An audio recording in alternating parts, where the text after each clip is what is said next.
So the most important thing in this exercise, we're going to come onto our backs. Again, my room is not wide enough, so forgive what my hands are doing. But the most important thing in this exercise is that your hands are super active.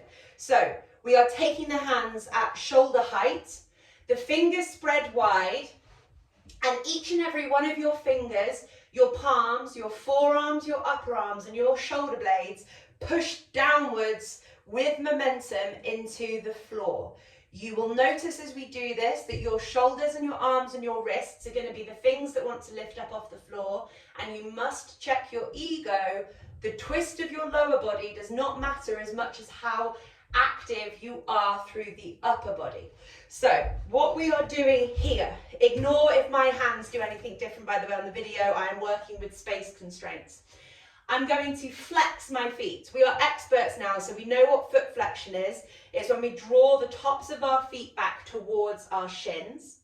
I'm putting, oh, I've got my toe separators on. Oh, it's still working, that's good. I'm putting my left Achilles heel in between the big toe and the second toe on the right hand side like this.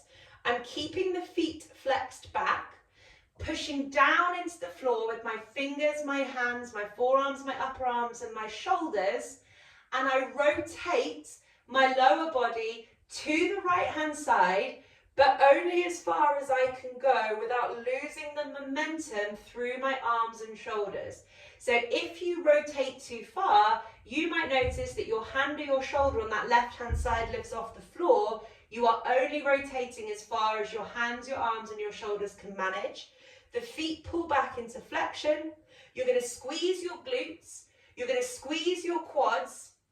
And you are holding, remembering to breathe. So if you can't breathe or you're holding your breath, you've gone too far. So back out of the movement slightly.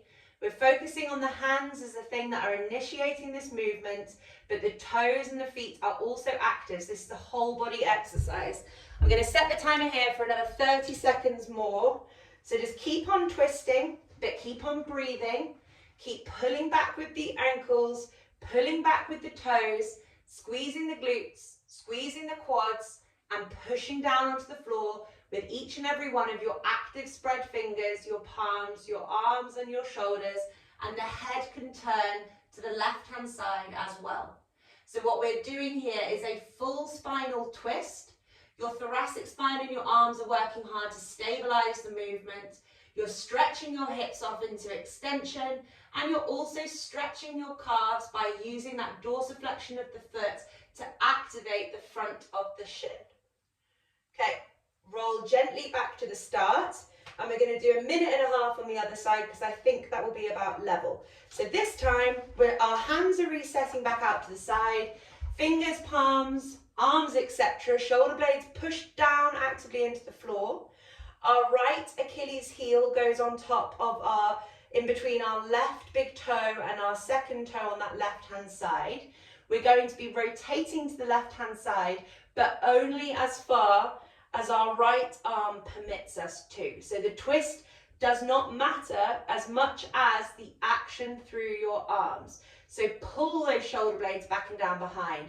Push the arms onto the floor. Push the hands onto the floor. The feet keep flexing. And when we flex our feet, we are not only pulling our toes back, we're pulling the tops of our feet back as well.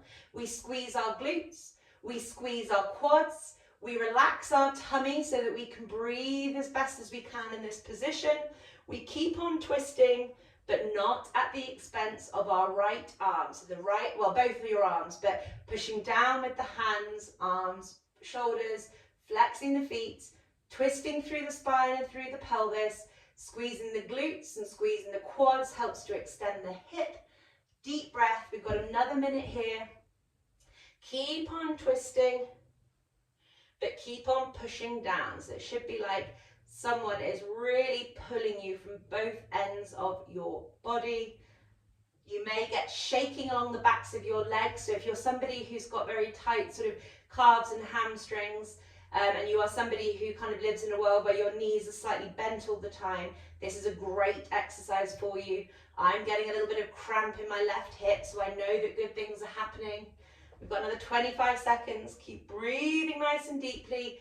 Keep flexing the feet. glutes, quads are on, belly is relaxed, pushing down with the hands and with the arms. Oh, my left hip is loving this. I need to do this more. I don't do this exercise enough, clearly. We've got 5 seconds left. 5, 4, 3, 2, 1. Oh, that was a really good one for me. I will have to